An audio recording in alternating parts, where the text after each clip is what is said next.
On July 24, 1923, negotiating parties at the Swiss resort town of Lausanne signed the final treaty of the First World War, the Treaty of Lausanne. After 10 months of intense negotiations, the parties finally reached an agreement over the terms of a settlement, which would replace the punitive peace treaty dictated upon the Ottoman Empire 3 years earlier.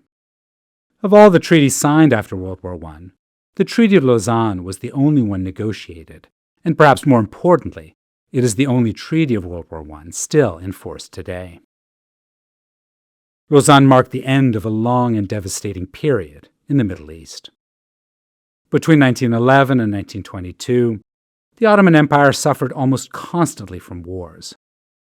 The Ottomans experienced humiliating and destructive losses at the hands of Italy in 1911 and the Balkan states in 1912 to 1913, costing the empire its remaining territories in Africa and most of Europe. These provinces, home to nearly 4 million inhabitants, had been under Ottoman rule for centuries. The Balkan Wars saw atrocities committed against civilians on a massive scale. The Ottomans' defeat also precipitated the migration of hundreds of thousands of refugees under deplorable conditions, from their homes in the Balkans to Anatolia and other Ottoman provinces. However, the overall impact of these conflicts paled in comparison to the First World War. The magnitude of death and destruction of the Great War devastated the Ottoman Empire. By the end of the conflict, the empire had lost millions of its former subjects and most of its Arab provinces, comprising contemporary Syria, Iraq, Jordan, Israel, and Palestine, having been reduced to the lands of Anatolia. The social capital of the region had also been depleted by military casualties, ethnic cleansing, population movements, epidemics, and hunger. Virtually every Ottoman, regardless of age, gender, or ethno-religious affiliation, had to cope with deprivation, bereavement, and hardships of all kinds. World War I also destroyed the foundations of intercommunal coexistence in the Ottoman Empire. Non-Muslim and non-Turkish minorities, such as Greeks, Kurds, Arabs, and others, were alienated from the state due to intrusive wartime measures and forced resettlement in distant provinces. Quote, "For miserable years of tyranny," as historian Salim Tamari has observed, erased, quote, "for centuries of a rich and complex Ottoman patrimony," end quote, in the Arab provinces of the empire. The cataclysm of the war and the destructiveness of wartime policies eroded the Ottoman state's legitimacy. For Ottoman Armenians, however, World War I marked the devastation of a people. In the early months of the conflict, the Ottoman army and government, under the control of the Committee of Union and Progress, CUP, or the Unionists, first resorted to limited security measures to eliminate perceived threats to the empire's war effort. In its initial phase, the Unionist treatment of Armenians resembled other belligerents' treatments of their own so-called domestic others. These policies originated from the concern that those of other ethnic backgrounds might sympathize and collaborate with the enemy and engage in treacherous activities. After a certain point, however, the Unionists' objectives transcended the original limited goals and became more comprehensive in scope, total in intent, and future-oriented in outlook. They did not hesitate to uproot more than 1 million people and exterminate a significant portion of them. In this regard, the destructiveness of the Unionist genocidal demographic engineering policies distinguished the Ottomans' wartime experience from that of many other belligerents. The disaster that befell Ottoman Armenians was unmatched in its extent and lethality. When the war finally ended, the Ottoman Empire plunged into a painful period of instability and uncertainty. The collapse of the ruthless wartime regime, the arrival of the Entente troops, and de facto occupation of the imperial capital, and the global spread of the Wilsonian promise of national self-determination politically energized the Ottoman minorities as never before. For many Ottoman Greeks, self-determination meant union with Greece. At the Paris Peace Conference, Greek Prime Minister Eleftherios Venizelos negotiated for Greece to obtain a zone of occupation around Smyrna/Izmir. Meanwhile, Ottoman Armenians aimed to establish an enlarged, independent Armenia, the boundaries of which would extend well into eastern and central Anatolia.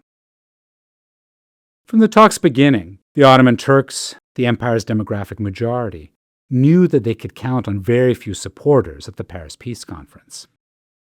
In the victors' minds, the war would have ended much earlier had the empire remained neutral.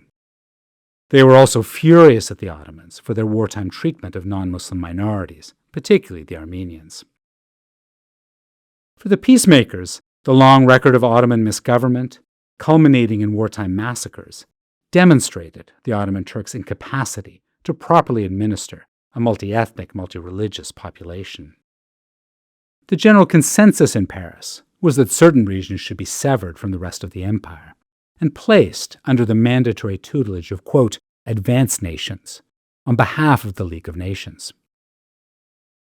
President Wilson summarized the peacemakers' position bluntly, quote, it is the purpose of the conference to separate from the Turkish Empire certain areas comprising, for example, Palestine, Syria, the Arab countries to the east of Palestine and Syria, Mesopotamia, Armenia, Cilicia, and perhaps additional areas in Asia Minor, and to put the development of their people under the guidance of governments which are to act as mandatories of the League of Nations.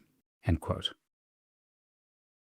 Although they sensed the intense anger and contempt directed toward them, the Ottomans still harbored hope that a fundamentally reformed new international system, based on Wilsonian principles, would eventually accord them a dignified place in the new post-war world order.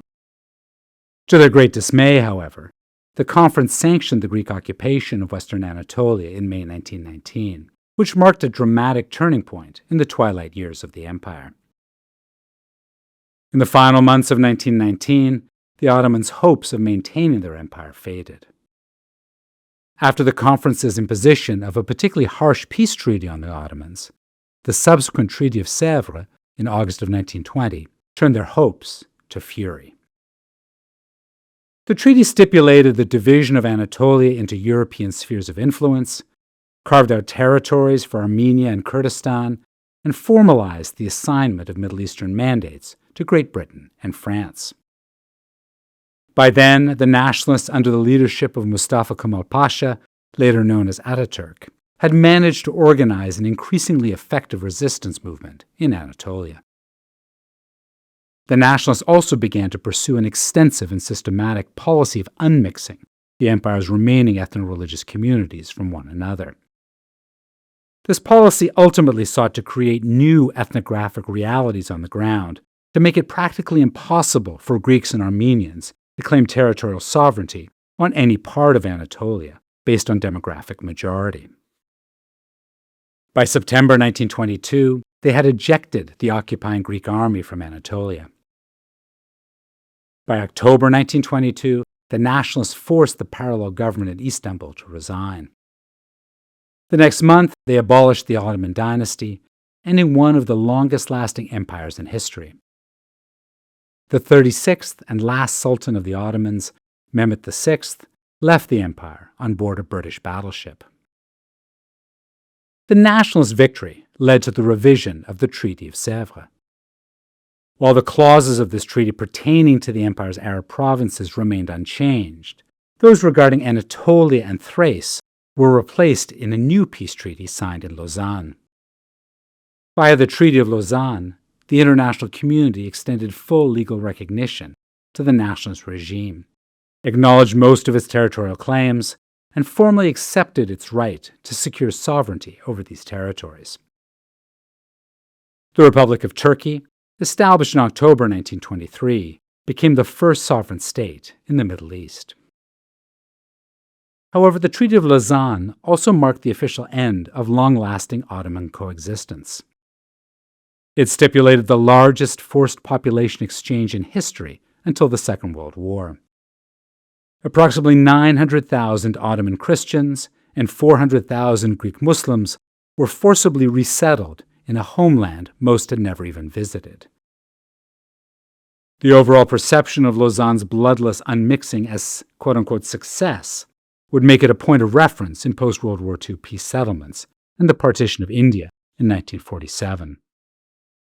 While a foundational milestone in the making of the modern Middle East, the Treaty of Lausanne thus had an unmistakable global importance.